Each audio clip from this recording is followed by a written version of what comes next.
Assalamualaikum warahmatullahi wabarakatuh. Bismillahirrahmanirrahim. Tabarakalladzi nazzala al-furqana ala 'abdihi liyakuna lil 'alamina nadhira. Allahumma shalli wa sallim ala sayyidina Maulana Muhammad wa ala alihi wa sahbihi asma'in amma ba'du. Orang itu cara berpikir nuruti nafsu, itu yang bahaya. Makanya Quran kritik ara'aita man ittakhadha ilahahu hawa. Orang yang cara berpikir itu nuruti hawa nafsu. Kalau zaman Nabi, zaman sahabat, zaman ulama itu enggak seperti itu. Sehingga cara berpikir itu mudah. Makanya kata Nabi absyiru ya ma'syaral muslimin kata. Kamu harus senang ya ma'syaral muslimin. Allah sekarang buka pintu langit yang sebelumnya enggak pernah dibuka. Dan Allah yubahi bikum malaikatah. Dan Allah membanggakan kamu kepada para malaikat. Kenapa?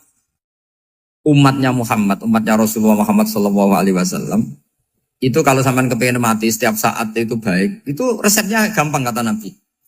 Addu faridotan wantadzoru ukhra. Jadi Allah memberitahu, ya Muhammad umatmu ini luar biasa.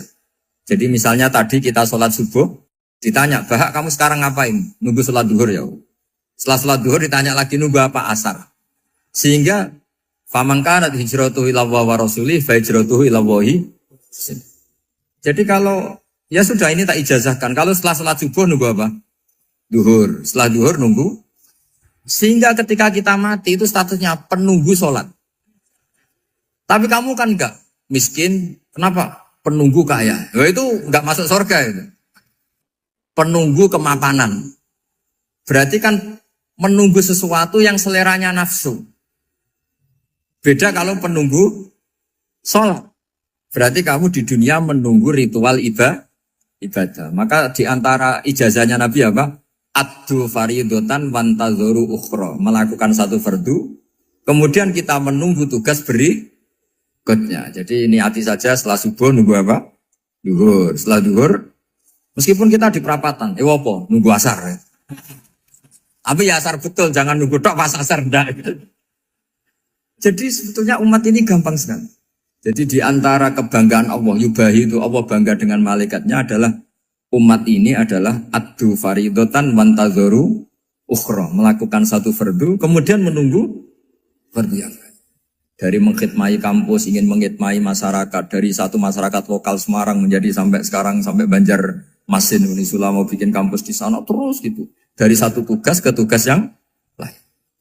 Makanya Islam diajarkan setelah satu tugas selesai, faida faruh tafan sok. Jadi sehingga hidup kita itu dinamis. Dari satu kebaikan menunggu kebaikan lain, dari satu kebaikan menunggu. Sehingga hidup kita ngapain? Nunggu satu kebaikan. Ini sudah masuk faman kanat hijratuhu ila Allah wa rasulih, fa hijratuhu ila Allah wa rasulih. Sehingga bayangkan kalau kita direkam Allah. Gusti kula ampun mati nak dereng sugih. Wis melarat puluhan tahun, sakit, nunggu sesuatu sing sifatnya nafsu, kepengin sugih. Sugih tok aja cukup. Tahu buruh wong sing tahu ngenyek ndekne lho, itu kan urung-urung wis dendam. Saya belum mau mati sebelum kaya dan buruhkan orang yang pernah melecehkan saya. Wis ngono akhirnya mati urung sugih.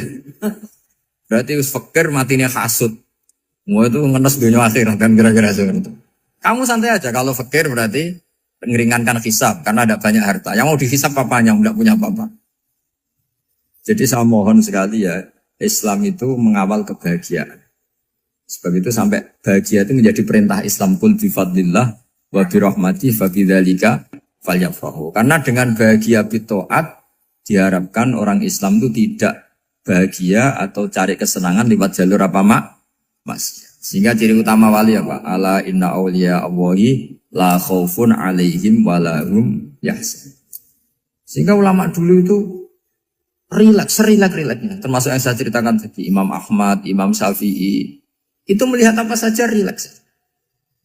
Ya tadi kalau disenangi orang ya barokah, punya kawan kebaikan. Nak dineng ya barokah dineng di gedingi tonggo rada utang, ngeranjuk tulung gitu. Jadi rileks saja. Masyhur itu Imam Syafi'i ngendikan waman asaa ilaika faqat atlakoka. Orang yang berbuat buruk sama kamu, Hakikatnya adalah membebaskan kamu. Atlaqo itu apa? Membebaskan. Enak gak jadi hidup gitu? Kalau kamu kan enggak, kok gedeng aku salahku apa? Malah kamu ujub tuh, orang kok gak tahu salahnya. Kamu jadi suami, istrinya ngomel, kurang apa saya sebagai suami? Ya kurang banyak, enggak ganteng, enggak kaya, enggak ini. Malah kalau diterangkan malah parah toh. Ya sudah rileks saja, kalau dia ngomel ya tadi, alhamdulillah dapat pahala tanpa apa? Biaya. Terus ngomel kan butuh energi, paling yang enggak kuat 3 jam. Nanti juga berhenti apa? Terus ambil nilai positifnya, misalnya ngomel sama suaminya, bagus lah. Kalau ngomel sama tetangga malah kayak apa gitu aja udah. Jadi ulama dulu itu gampang sekali melihat hidup. Rasulullah ya gitu, melihat hidup tuh gampang saja. Ketika tanya, ya Aisyah apa ada sarapan? Tidak ada ya Rasulullah, ya sudah saya tak puasa. Jadi enteng saja. Kadang-kadang beliau ingin puasa, ya puasa sunat, ada sarapan nggak jadi puasa. Rileks. Nabi itu rileks. Kalau ngajari kebaikan juga rileks. Nah sekarang itu banyak orang yang karena mungkin kurang baca, Islam itu kayak menjadi aturan yang bengis, yang repot, yang mengekang. Itu tidak seperti itu. Yuridu wa bikumul yusra, wala yuridu bikumul usra. Allah menghendaki agama ini mudah. Sehingga ada sahabat di Imami Mu'ad itu baca Baqarah. Sahabat ini pekerja petani, mufarokoh ditinggal. Ketika Mu'ad lapor, ya Rasulullah ini ada orang munafik, tengah-tengah sholat mufarokoh saya ditinggal. Yang disalahin itu tidak yang ninggal tapi Mu'ad. Afattanun anta ya Mu'ad, kami itu tukang fitnah. Masa ngimami petani pakai surat Baqarah? Jadi yang disalahkan ini imamnya. Kalau kamu jadi imam, sholatnya ya yang cepat. Makanya terus banyak orang kecepatan karena tadi. Jadi Nabi itu enteng sekali. Jadi apa ya, Nabi itu beda dengan yang kita bayangkan beda. Nabi pernah ngaji di masjid, kemudian ada tetangga lewat pakai cangkul ke kebun. Semua sahabat gerutu. Ini orang tidak benar, ada Nabi ngaji ditinggal saja ke kebun, tidak ikut ngaji. Jawabannya Nabi tidak, itu bagus itu ikut sunnah saya. Kenapa ya Rasulullah? Dia kerjanya nyari halal. Dan untuk menghidupi keluarganya itu juga ajaran saya. Sehingga yang ngaji ya ajarannya Nabi, yang enggak ngaji karena kerja mencukupi keluarga juga ajarannya Nabi. Segampang itu. Oh, kalau kayaknya kamu kan, wes gak roh akhlak kan gitu. Nabi rileks saja nanggapi. Sampai bisa lihat itu di Ihya, di bab Fadhailul Kasbi. Makanya ini penting sekali supaya orang itu berpikir Islam atau mendakwakan Islam itu berdasar sanad ya yang muttasil yang pernah dilakukan Rasulullah SAW. Sesuatu yang dilarang Allah itu pasti madhar. Maka untuk melarang seseorang bergantung sama narkoba misalnya atau hal-hal yang bahaya pada fisik, itu satu tentu bagi ahlullah, tentu karena takut Allah. Tapi banyak masyarakat yang memang benar-benar bisa meninggalkan narkoba karena efek buruknya ganja. Bahwa itu mengakibatkan sakau, mengakibatkan tidak sadarkan diri, mengakibatkan kebangkrutan ekonomi macam-macam. Sehingga mereka benar-benar benci sama yang namanya narkoba. Jadi di antara manhajul Quran itu kalau mentakbih, memburuk-burukkan maksiat itu mesti dikritik innahu kana fahisyah. Innahu kana fahisyata wa maqta wa sa'a sabila. Innahu kana fahisyata wa sa'a sabila. Diulang beberapa kali. Sehingga dibutuhkan kecakapan untuk menganggap satu hal yang buruk itu fahsyah, sesuatu yang enggak rasional, sesuatu yang tidak positif, sesuatu yang pasti berdampak negatif. Sehingga kalau misalnya tadi dibacakan oleh Qori, kuntum khaira ummatin ukhrijat linnasi ta'muruna bil ma'ruf wa tanhauna 'anil munkar. Untuk berhenti dari kemungkaran itu satu takbihun litil kal mungkar atau litil kal mungkarat, bahwa mungkarat itu kita cap, kita stigmasi bahwa itu buruk sekali. Seperti Nabi mengajarkan pemuda tadi, masa kamu suka ibu kamu digitukin lelaki lain, putri kamu, bule kamu, bude kamu, sehingga orang ini pikirannya termindset betapa buruknya zina. Sama seperti kita sukses memindset betapa buruknya narkoba, betapa buruknya bahan-bahan terlarang. Begitu juga seterusnya terus pengkhianat dan sebagainya. Tapi problem manusia adalah dia itu akan mencari kebahagiaan atau kesenangan sesaat. Maka caranya gimana? Keinginan senang lewat maksiat ini dilawan dengan nyaman dengan taat. Saya ulang lagi, nyaman dengan taat. Sehingga ulama dulu punya kalimatul munajat, artinya kalimat hubungan pribadi sama Allah yang menjadikan orang itu nyaman. Dan ini yang diajarkan kitab-kitab tasawuf. Kitab tasawuf itu sukses mengajarkan melihat alam raya ini semuanya nyaman, termasuk yang mengecewakan. Itu dianggap nyaman. Saya berkali-kali mengajarkan ilmu ini karena ini musalsal ila Rasulillah SAW. Itu pernah suatu saat Imam Ahmad itu dipanggil sama tetangganya, anak muda. Tentu Imam Ahmad ini orang yang sangat soleh, sangat waroi, sangat tunduk sama perintahnya Allah dan Rasul. Pemuda tadi manggil, ya Ahmad, datang ke rumah saya. Imam Ahmad datang. Setelah sampai ke pemuda tadi, sudah pulang lagi, saya tidak butuh kamu. Pulang lagi. Setelah sampai rumah dipanggil lagi, ya Ahmad, datang lagi. Datang lagi. Oh, saya tidak jadi butuh, pulang lagi. Sampai 3 kali. Dan itu perangai ekspresi Imam Ahmad itu atau ulama lain yang sesoleh beliau itu nyaman, indah. Beliau tetap senyum-senyum nyaman. Beliau tidak tersinggung, tidak terprovokasi, ya pokoknya tidak tersinggung, kelihatan nyaman. Lama-lama pemuda ini terus tanya, ya Ahmad, kamu saya perlakukan seperti ini kok tidak tersinggung? Kamu senyum-senyum saja, happy-happy saja. Jawabnya Imam Ahmad itu unik. Wahai pemuda, saya kamu panggil itu senang sekali. Karena kata Nabi, kalau kamu iman dengan Allah dan Rasul, maka hormatilah tetangga. Jadi saya senang. Karena nuruti perintah Allah untuk menghormati tetangga. Jadi tidak ada urusannya dengan kamu. Kagetnya kayak apa? Jadi dipanggil tetangga ya senang karena melakukan perintahnya Allah dan Rasul, yaitu ikramul jar, fal yukrim jarum. Disuruh pulang, kamu ingin saya pulang, ya saya pulang.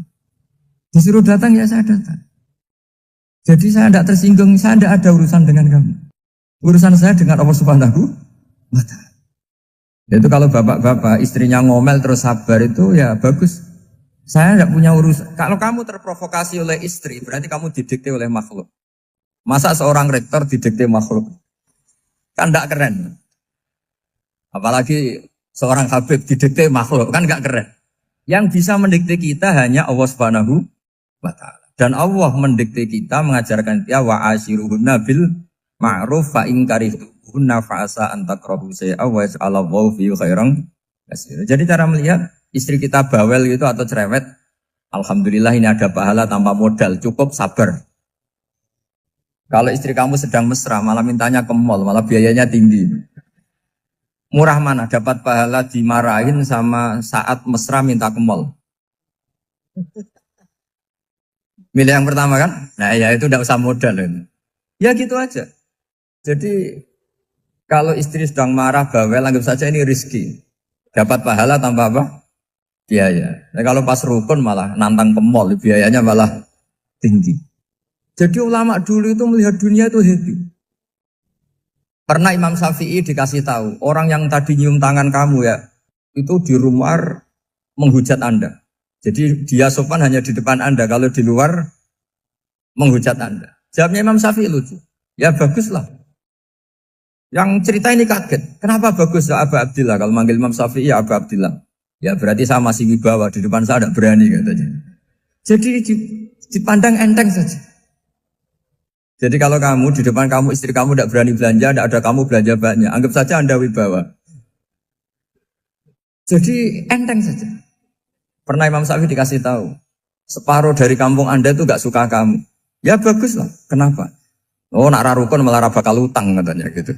Kira-kira yang utang itu yang rukun apa yang neng-nengan? Yang rukun. Jadi enteng saja.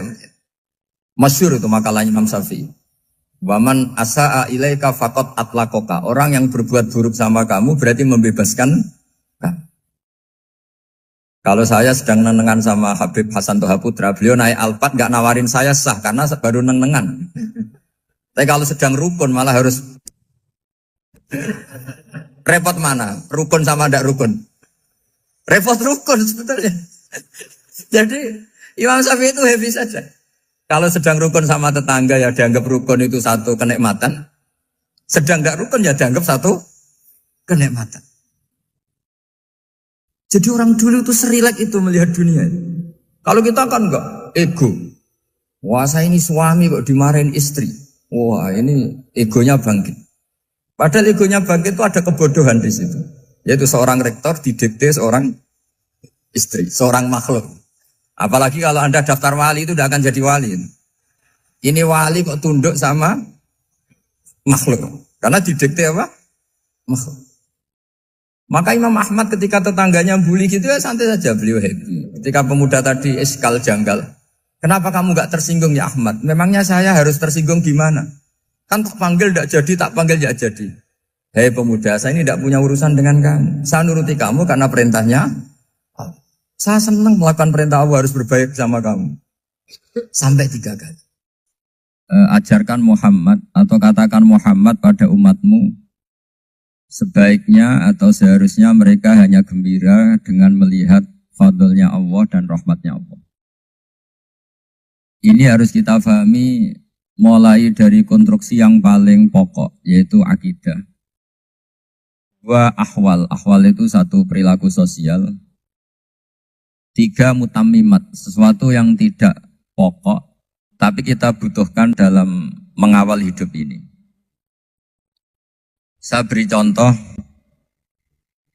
itu sampai maksiat, itu karena cari kesenangan.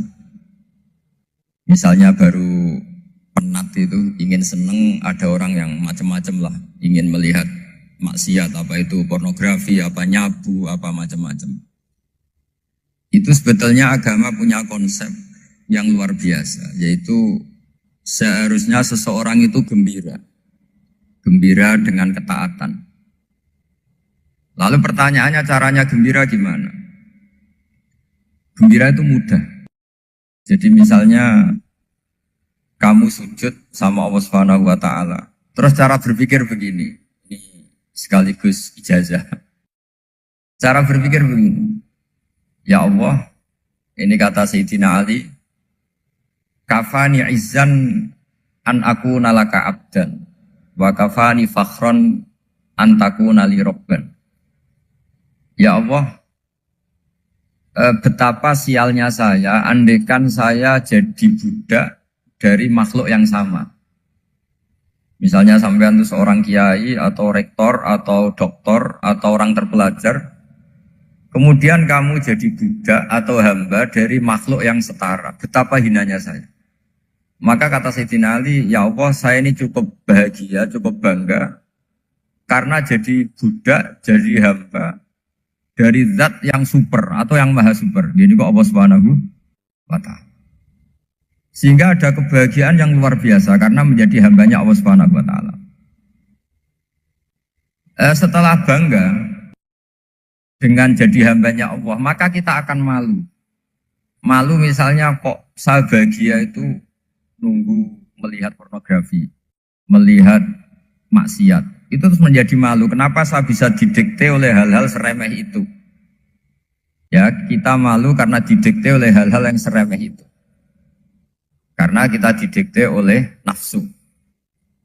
Jadi izzatun nafsi, satu harga diri seseorang itu harus dihidupkan untuk hanya tunduk kepada Allah SWT. Sehingga Nabi itu melatih satu logika tarkul ma'asi. Nabi itu dulu ketika ada seorang pemuda yang ya karena mungkin pemuda ya, dia itu mau masuk Islam, tapi uniknya kata pemuda tadi, saya masuk Islam tapi asal dibolehkan bebas zina. Jadi ini agak sableng gitu. Jadi mau masuk Islam syaratnya dibolehkan apa? Zina atau free sex gitu. Karena orangnya agak hiper. Itu Nabi tidak langsung mengancam dengan neraka enggak. Ketika mau pamit gitu semua sahabat melarang. Mah itu jangan, kamu jangan suan Nabi, itu permintaan yang nggak masuk akal. Setelah lama ditahan, terjadi kegaduhan di masjid, Nabi dengar, itu ada apa itu? Itu ada pemuda yang mau masuk Islam tapi yasta'dzinuhu fi zina. Tapi mereka minta izin Nabi untuk tetap boleh zina. Kata Nabi, pemuda itu suruh masuk, suruh menghadap saya. Ketika menghadap Nabi, saya ulang lagi ketika menghadap Nabi, Nabi mengajarinya itu luar biasa. Nabi tidak langsung mengancam dengan neraka atau dengan azab tunda. Tapi kata Nabi, atuhibbuhu li ummik. Kamu suka kalau ibu kamu tuh jadi demenannya orang banyak. Pondok ya Nabi, yang demen ibu saya tak bacok kan. Karena ini ya agak preman, di mana-mana orang nakal agak preman.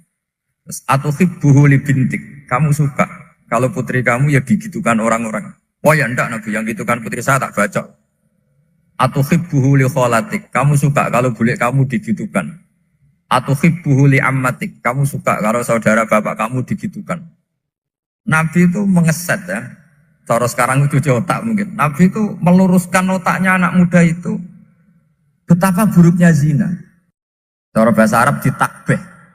Betapa buruknya zina. Kamu suka kalau korbannya ibu kamu, putri kamu, bude kamu, bule kamu. Sehingga orang itu matur ya hasbuka ya Rasulullah, ini sudah cukup. Saya tidak pernah melihat sesuatu seburuk zina. Jadi fa'al qawwa fi qalbihi bughdha zina. Kemudian Allah meletakkan di hatinya, menanamkan benci zina. Sehingga akhirnya pemuda tadi menjadi iffah, menjadi menghindari zina. Artinya begini ya, ini mungkin yang lolos dari para kita sebagai dai, kita tidak belajar banyak tarbiyahnya Rasulullah Shallallahu Alaihi Wasallam. Jadi kalau kita benci maksiat, itu jangan hanya ditakhzir, ditakutkan neraka itu enggak. Jangan hanya itu. Tapi di logika. Jadi kalau kita menghindari maksiat, itu selain karena takut azab, itu ada logika. Ada rangkaian pikiran yang menjadikan kita anti satu perbuatan apa maksiat.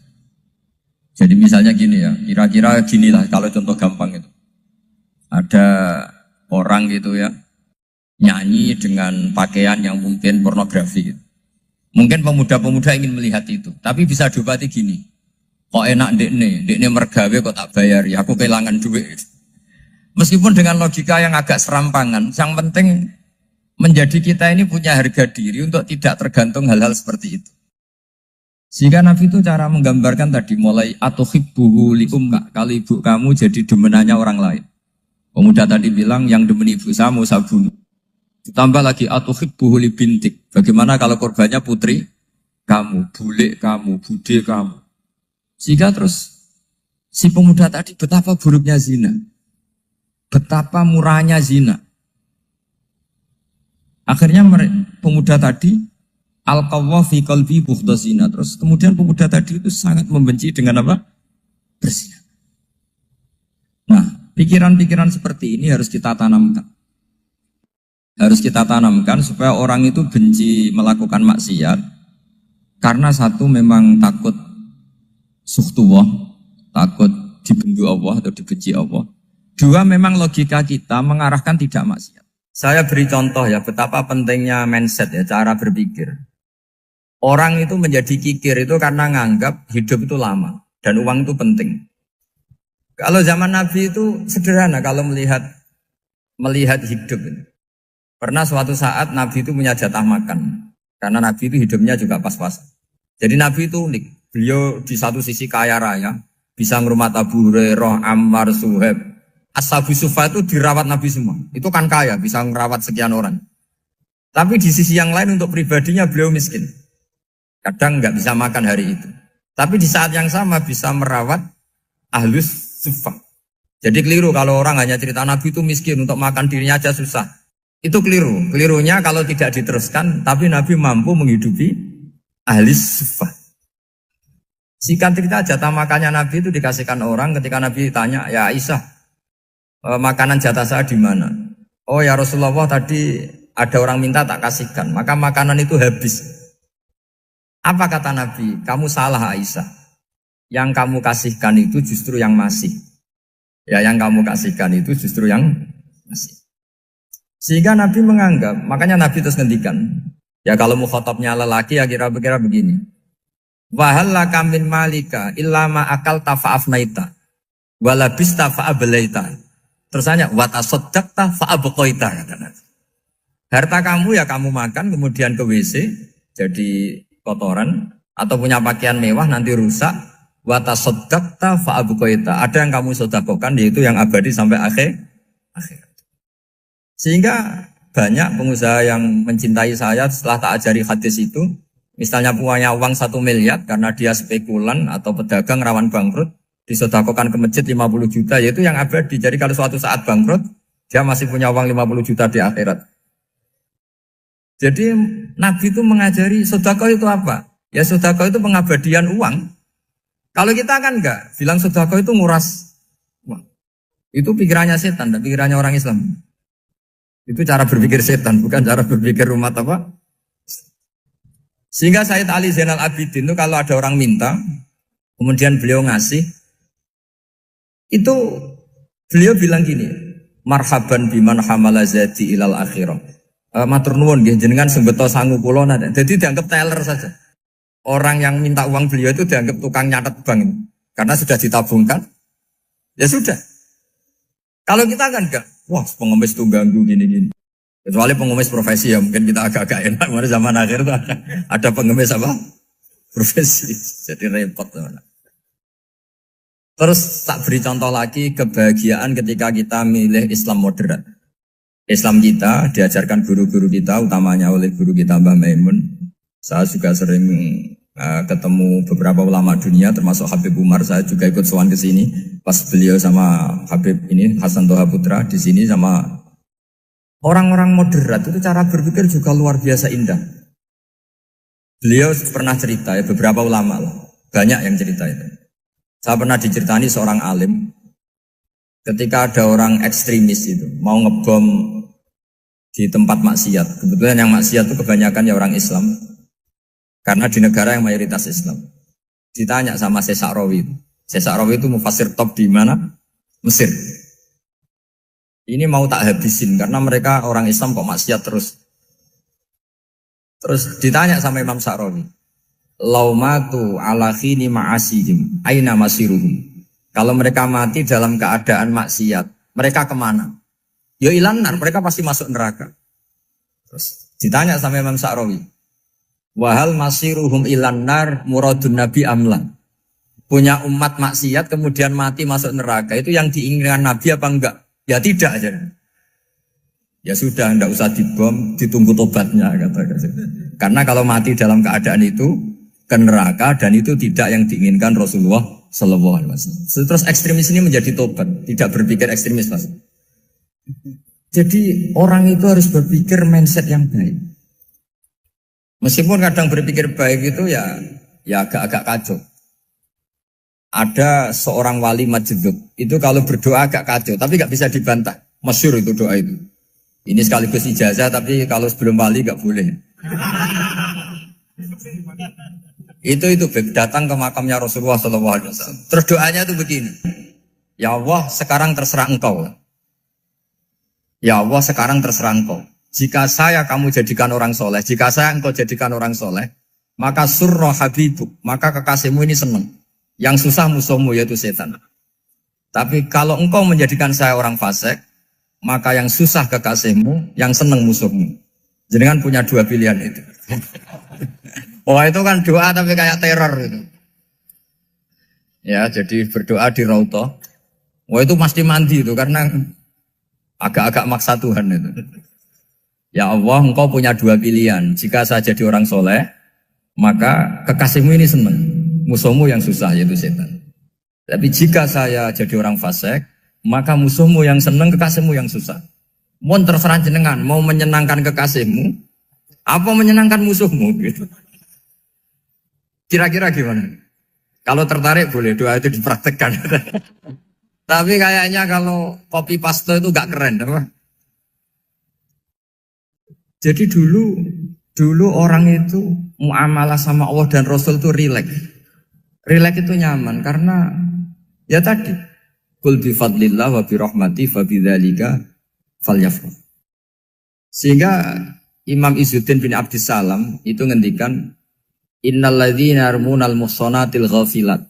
Di antara kebaikannya ibu-ibu atau mbak-mbak ini harus berstatus ghafilat. Perempuan-perempuan pelupa. Ghafilat itu pelupa. Pelupa dari kenikmatan maksiat sehingga mereka dengan taat.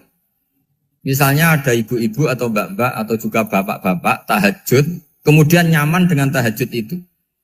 Kira-kira terbersit enggak ingin maksiat? Enggak kan, karena sudah nyaman dengan tahajud, dengan taat. Maka dibutuhkan kenyamanan dalam beribadah. Sebab itu ala bidzikrillahi tatmainnul qulub.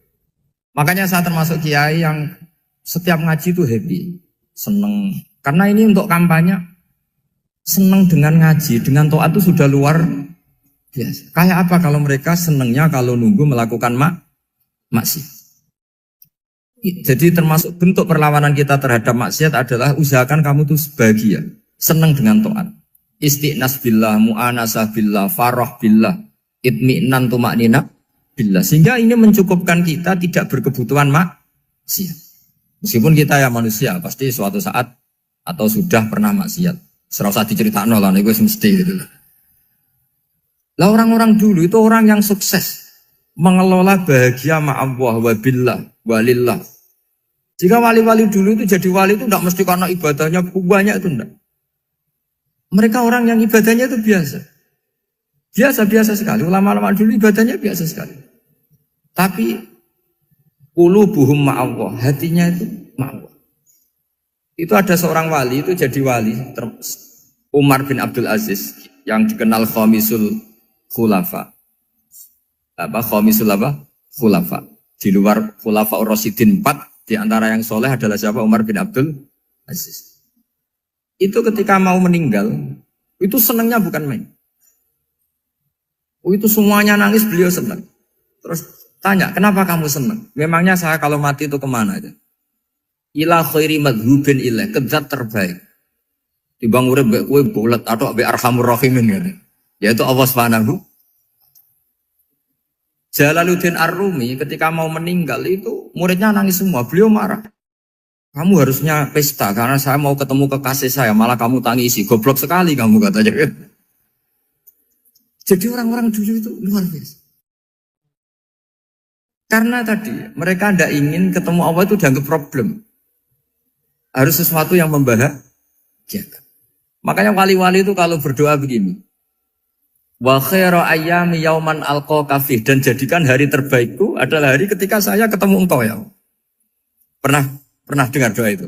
Wa khairu ayyami yauman alqa kafih, dan hari terbaikku adalah hari saat ketemu engkau.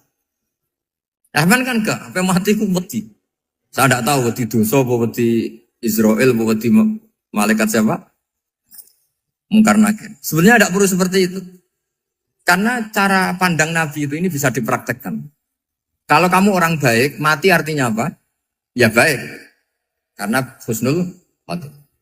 Kalau kamu orang yang buruk, itu kata Nabi, anggap saja mati itu akhir dari keburukan kamu. Nah, aku urip terus, malah maksiat terus. Maka Nabi itu kalau ngajari kita berdoa gini, Allahumma maj'alil hayata ziyadatan li fi kulli khairin wal mauta rohatan li min kulli syarri. Ya Allah, kalau saya hidup, ya anggap saja ziyadah fi kulli khairin, berpotensi nambahi kebaikan. Kalau saya mati, anggap saja ini akhir dari segala keburukan. Maka saya berkali-kali, banyak tradisi ulama-ulama NU, ulama-ulama pesantren, ya ada hanya NU, pokoknya ulama-ulama alim. Itu kalau ada orang mati, orang nakal gitu mati, ini saya gitu. Itu hadirin mesti gak terima. Wapi enang itu wong wakal. Tapi dipaksa sama kiainya, saya gitu. Lama-lama dipaksa. Saya gitu. Padahal ning atine kiai wis ra iso maksiat meneh, wis saya gitu. Karena dengan mati berarti saya sudah tidak bisa maksiat lagi. Jadi Nabi melihat hidup dan mati itu segampang itu. Kalau al-hayata ziyadatan li fi kulli khairin wal mauta rohatan li min kulli syarr. Coba kita ke depan itu kan ada potensi zina, potensi korupsi, potensi maksiat. Yang bisa menghentikan potensi itu apa coba? Mati ya, udah pintar ya. Sudah maju berarti. Berani mati? Berani. Tapi jangan di sini ngel-ngelo panitia. Artinya yang selama ini kita risau dengan kematian, dengan apa? Nabi ngajari kita tadi. Allahumma ja'alil hayata ziyadatan li fikli khairin wal mauta rohatan li min kulli syarr. Ya Allah, jadikan hidup ini sebagai bekal menambah kebaikan. Dan suatu saat kalau saya mati, semoga itu akhir dari segala keburukan. Jadi artinya Nabi itu ngajari kita itu positif terus. Sama seperti ulamanya tadi. Nak lagi rukun mbek tonggo ya sanggep ae kanca keapian. Nak nenengan ben ra utang ngoten. Dadi pokoknya penak terus itu. Nak bojo lagi ngamuk alhamdulillah gak ngajak blonjo. Nak pas rukun ya alhamdulillah kok lagi rukun. Jadi gampang semua. Makanya ada seorang alim itu ngendikan begini, ada yang tanya.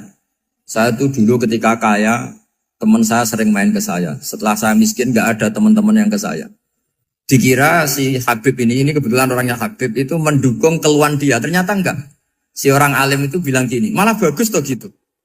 Kowe wis melarat buruhe wong. Ya sudah kamu miskin buruhnya orang lain.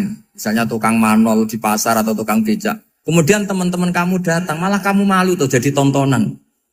Bagus kalau mereka lupa, pas kamu miskin enggak ada yang lihat katanya. Jadi apa ya, dianggap enteng saja gitu. Akhirnya orang ini gak jadi ngeluh. Selama ini kan kita ngeluh ya, ketika miskin teman-teman gak datang. Coba kalau mereka datang pas kamu buruh bikin foto di orang lain. Mantan bos buruh, malu gak? Milih datang apa enggak? Enggak lah, sudah bener itu. Jadi ulama dulu itu makanya sering baca biar tahu solusi hidup. Jadi ulama dulu itu gampang sekali melihat kehidupan itu. Gampang sekali, indah, gampang. Kebahagiaan ini pula yang harus kita latih dalam melakukan ketaatan. Tapi memang obsesi saya terbesar atau cita-cita saya terbesar memang setiap ngaji saya ingin orang mukmin semuanya itu bahagia. Dengan bahagia itu mereka tidak neko-neko ingin mencari kebahagiaan lewat jalur apa maksiat. Sehingga dalam konstitusi ulama yang ditulis di kitab-kitab usul fikih, dan itu kitab yang saya kaji, selalu saya kaji, itu membela-bela sesuatu yang mubah itu sampai luar biasa. Karena melihat mubah itu, misalnya Anda tidur itu berstatus mubah. Anda bermain catur berstatus mubah. Anda rileks sama teman jagungan semalam dengan teman rektor atau dosen atau yayasan itu, melihatnya bukan mubah tapi tarkul maksiyah. Misalnya saya semalaman asik Musamaroh itu jagungan malam sama Habib Toha Al-Munawwar. Itu awang hitungnya bukan, wah ini jagungan ngalor ngidul tidak penting tuh enggak. Malam itu bahak tidak ke dugem, tidak ke tempat maksiat. Sehingga ada ulama yang mengatakan mubah itu enggak ada. Saya ulang lagi, mubah itu enggak ada. Kan umumnya ulama bagikan wajib, ya kan, haram itu. Terus diantaranya mubah, sunat, makruh. Ada ulama yang mengatakan mubah itu tidak ada. Kenapa? Logikanya begini. Itsma min mubahin illa wa yatahaqqaqu bihi tarku haramimma. Karena tidak ada mubah yang Anda lakukan kecuali saat itu pasti ditinggalkannya sebuah keharaman. Misalnya Anda sedang jagungan sama istri di luar, di rumah. Asik di rumah semalaman. Mungkin bahas hal-hal yang ringan. Mungkin lihat sinetron atau apalah yang ringan. Tapi di situ terjadi Anda meninggalkan ke tempat-tempat maksiat. Sekarang meninggal maksiat itu wajib apa mubah? Wajib. Padahal Anda sedang melakukan mubah. Nah itu dicatat oleh Allah itu tarkul haram, meninggalkan keharam. Jika masyhur dalam cerita wali-wali itu, Abu Yazid yang seperti itu ibadahnya pernah tanya, ya Allah lalu yang makomnya orang seperti saya siapa? Karena beliau semalaman ibadah terus. Sama Allah dijawab, ya yang tidur di pinggir kamu itu. Abu Yazid, lu kok bisa ya Allah? Dia kan tidur terus. Ya kan dia tidur berarti meninggalkan keharaman. Ngomong sing potongan tukang maksiat, tuh apik turu apik melek kira-kira. Apik turu. Timbang sama nak melek pola wis turu ae kira-kira gitu. Jadi gak usah dipaksa tahajud, dipaksa qiyamul lail itu. Iya kalau qiyamul lail. Kalau dapat informasi, kesini ikut saya, terus katut kan repot. Jadi perlawanan terhadap maksiat itu sebetulnya gampang dalam Islam karena tadi nggak ada sesuatu yang mubah kecuali saat dilakukan berakibat meninggalkan keharaman. Mudah sekali. Jika banyak orang jadi wali itu karena melakukan mubah.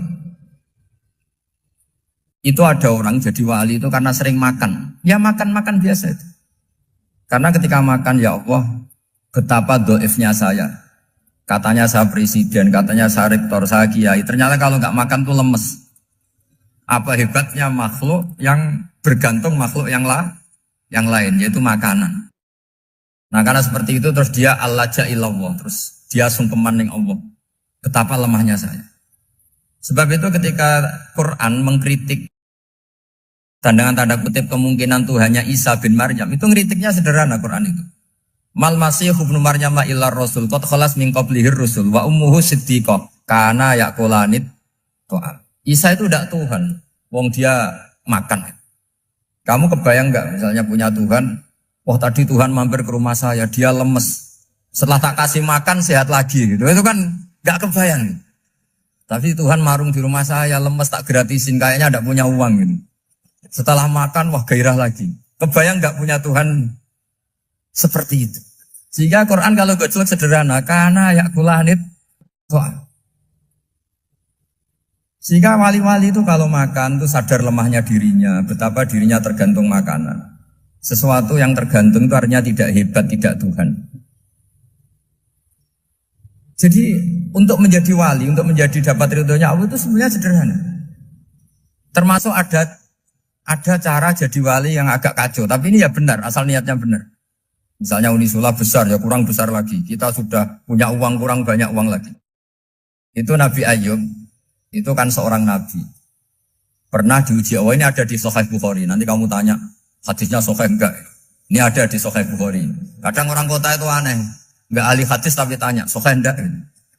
Padahal andai kan dibodohi Sahih, ya ngandel saja. Jadi kadang ya aneh. Oh enggak tahu kok tanya itu Nabi Ayub itu sudah kaya, pas itu sudah kaya, bukan cerita yang masih miskin, memang sudah kaya. Beliau di kamar dihinggapin satu belalang dari emas. Setelah belalang itu dikejar, ternyata yang jenis itu banyak, semuanya dari emas. Ngambil sana sini, ini yang kesa ini dipenuhin, saku ini dipenuhin, sampai banyak. Sama Allah digojlok, kamu itu Nabi saya. Kenapa kamu mengumpulkan harta sebanyak itu? Kamu itu Nabi saya kok rakus? Jawabannya, ya Allah, siapa yang bisa kenyang dari rahmatmu? Ya, jadi kalau kamu punya uang 1 miliar, kok ingin 1 miliar 100, ingin 1 miliar 200, itu cara ngitung bukan uang. Ya Allah, siapa yang bisa kenyang dari rahmatmu? Karena rahmat Allah tidak terbatas, sudah Gusti tenang saja. Meskipun saya gini, rahmat Anda tidak akan habis. Sehingga waroi ada ilmunya, tomak juga ada ilmunya. Termasuk ragus itu juga ada ilmunya. Misalnya begini, ini contoh ragus yang ada ilmunya begini. Ini saya beri contoh. Mungkin yang boleh niru orang-orang soleh, kalau nggak soleh jangan. Imam Syafi'i ini cerita nyata. Imam Syafi'i itu dulu ketika ngaji masih muda itu nggak suka sama guru yang kaya. Kebetulan dia punya guru miskin terus. Namanya Sufyan As-Tsauri, itu miskinnya Masya Allah. Sufyan bin Uyainah juga miskin. Jadi dia miskin, punya guru miskin terus. Sehingga idolanya ya sama guru-guru yang miskin. Suatu saat guru-guru ini menyarankan dia ngaji Imam Malik. Imam Malik itu kaya raya. Itu babutnya Imam Malik kalau diinjak, itu mata kakinya tidak kelihatan, saking halusnya. Kalah, Indonesia kalah. Imam Malik tuh gaya. Kalau ngaji di kursi tinggi terus pakai bukhur itu, pakai jubah Arab yang mahal. Pokoknya mewah kali Imam Malik. Terus dia mulai ini kiai kok kaya. Kemudian setelah beliau alim, tanya, saya harus ngaji siapa setelah ilmu jenengan habis kira-kira gitu. Kata Imam Malik, sudah, kamu tidak usah perlu ngaji saya, kamu sudah alim alama. Terus Imam Malik datang ke Baki. Zaman itu Baki itu semacam kayak rentalan ya, semacam Grab lah kalau dulu itu. Mana kafilah yang mau ke Irak? Ya sudah terus, oh kita mau ke Irak, ini antar ke Muhammad bin Hasan As-Syaibani. Itu dibiayai sama Imam Malik. Grabnya ya dibayarin, itu kafilahnya itu ya dibayarin. Imam Syafi'i disangoni surrotan min dhahabin. Jadi satu kepes uang dikasihkan. Itu pernah tak hitung semurah-murahnya itu sekitar 60 juta. Imam Syafi'i mulai mikir, kiai yang saya kritik lomo, sing kiai miskin tak puji, gak pernah ngamal kan, tentu orang miskin. Setelah datang ke Muhammad bin Hasan Asyibani, beliau itu pakar usul fikih, muridnya Abu Hanifah. Beliau al-usuli, pakar usul fikih. Itu Muhammad bin Hasan Asyibani itu kalau ngitung emas, itu di ruang tamu. Uangnya miliaran, emasnya banyak. Dari kota ini dipindah ke kota ini. Mas, kalau ngitung di ruang tamu. Bukan di kamar, di ruang tamu. Imam Syafi'i tambah kaget. Imam Malik kayak gitu sudah soal malah ini kaya raya. Setelah Imam Syafi'i kelihatan kaget, digojlok sama Muhammad bin Hasan Asyibani karena beliau senior. Atak jabu min hadza, kamu aneh melihat ini? Iya. Kenapa? Ulama kok kaya raya. Terus kata Muhammad bin Hasan, ya sudah, uang ini tak kasihkan orang-orang fasik, binti gue demenan, gue nyabu, macam-macam. Oh jangan, nanti dipakai maksiat. Pun jenengan mawon sing suka. Semenjak itu Imam Syafi'i rubah mindset. Jadi kalau kampus ini ingin akreditasi A, ingin mulia, ingin apa, kamu ridho kalau yang punya prestasi seperti itu adalah orang-orang fasik. Ridho enggak? Enggak kan? Maka didoakan ini. Nah itu namanya berpikir secara usuli. Kamu jangan hanya nuruti karena berpikir waroi terus kamu benci kekayaan. Tidak bisa seperti itu. Karena pangkat dan kekayaan ketika dikelola secara kesolehan maka akan menjadi energi positif yang luar biasa. Semenjak itu Muhammad bin Hasan Asyibani berhasil mendidik Imam Syafi'i. Sampai akhirnya keterusan Imam Syafi'i berpendapat kalau orang Islam bisa bikin rumah tingkat kok punya rumah reot itu haram. Akhirnya keterusan. Kalau bisa jadi bupati kok jadi ketua RT juga haram. Karena al-Islam ya'lu wala yu'la alaih. Islam itu luhur bukan bisa diluhurin. Sehingga rata-rata orang Syafi'iyah termasuk kiai-kiai Indonesia itu rata-rata ya agak-agak politikus. Ya agak-agak kedonyan, mungkin sebagian kedonyan tenan gitu. Karena gak ridho gitu loh. Kalau kesempatan itu dikuasai orang fasik kemudian menjadi kekuatan maksi. Coba kalau bupati itu orang yang fasik. Kemudian programnya supaya rakyat seneng semalaman dangdutan yang purno misalnya. Supaya rakyat seneng dibolehkan dugem, dibolehkan judi. Tapi kalau yang jabat orang soleh kan ada beberapa perda yang menolak penyakit apa? Masyarakat. Jadi kamu jangan melihat bahwa kepangkatan ini hanya sebagai alat korupsi, alat otoriter, enggak. Asal kena orang soleh, maka ini menjadi energi kesolehan atau energi positif. Sebab itu ketika Allah muji para nabi yang soleh, diantaranya disifati apa? Faqad ataina ala Ibrahim al-kitab wal hikmata, terusannya wa atainahum mulkan azim. Dan Nabi Ibrahim dan keluarganya tak kasih kerajaan yang besar. Nah sekarang masih banyak orang yang cara pandang ngapain bikin Unisula yang megah, ngapain berambisi punya akreditasi A dan sebagainya. Menyoal seperti itu salah secara usul fikih. Karena secara usul fikih kesempatan yang baik tentu harus diperjuangkan oleh orang-orang yang soleh. Karena ini supaya jadi otoritas yang positif. Itu dulu ada latihannya. Jadi orang dulu itu gampang sekali ketika milih miskin ditanya, kenapa miskin? Saya ingin hisab saya ringan. Tapi ketika mereka kaya, yang soleh, supaya harta ini tidak dipakai orang yang nanti dipakai maksiat. Kita misalnya orang soleh mau pangkat, karena kita ada ridho, kepangkatan itu dipegang orang maksiat, kemudian menjadi energi maksiat. Begitu juga seterusnya. Maka ulama dulu itu rileks. Sampai Senawawi Al-Bantani itu nanti bisa dicek di tafsir. Qul hal yastawil ladzina ya'lamuna wal ladzina la ya'lamun. Beliau muji-muji ulama. Kemudian ada seorang yang agak hasut mungkin. Tanya begini. Hebatnya ulama itu begini-begini. Terus ditanya, tapi kenapa kita sering melihat ulama ngantri proposal di rumahnya bupati kan? Sementara bupati nggak pernah datang ke ulama ngaji ihya. Jawabannya Imam Senawawi itu unik. Ya karena ulama itu tahu gunanya uang, sehingga nyari uang untuk pondok, untuk masjid. Sementara bupatinya tidak tahu gunanya ilmu, maka tidak pernah ngaji. Jadi ya ringan saja nih. Jadi ya sudah seperti itu. Jadi kalau ada ulama kedonyan, Anggap saja karena tahu gunanya uang. Jadi kenapa ulama ngantri di kabupaten, bukan bupati ngantri di ulama? Jawabannya karena ulama tahu gunanya uang. Sementara bupatinya nggak tahu gunanya ilmu. Kira-kira gitu lah. Ada ustadz tidak ganteng, kesensem rondo cantik. Karena tahu gunanya ustadz itu. Artinya tahu gunanya kalau saya nikah nanti punya anak jadi gus. Karena kan dia kiai gitu. Tapi rondonya raro gunanya dia karena miskin gitu. Jadi ulama dulu itu rileks. Rileks. Menafsirkan apa saja itu rileks. Termasuk saat terpojok. Itu rileks. Karena semuanya dianalisis pakai ilmu. Sehingga ciri utama wali itu apa? Ala inna awliya Allahi la khawfun alaihim walahum yahzanun. Gak ada rasa takut, gak ada rasa gampang. Karena melihat sesuatu itu gampang saja. Saya ulang lagi, melihat sesuatu itu gampang saja, ringan. Oke, semoga barokah. Assalamualaikum warahmatullahi wabarakatuh. Assalamualaikum warahmatullahi wabarakatuh. Saya Nizar. Semoga dari tayangan Gus Baha tersebut dapat menjadikan motivasi untuk kita ke depannya.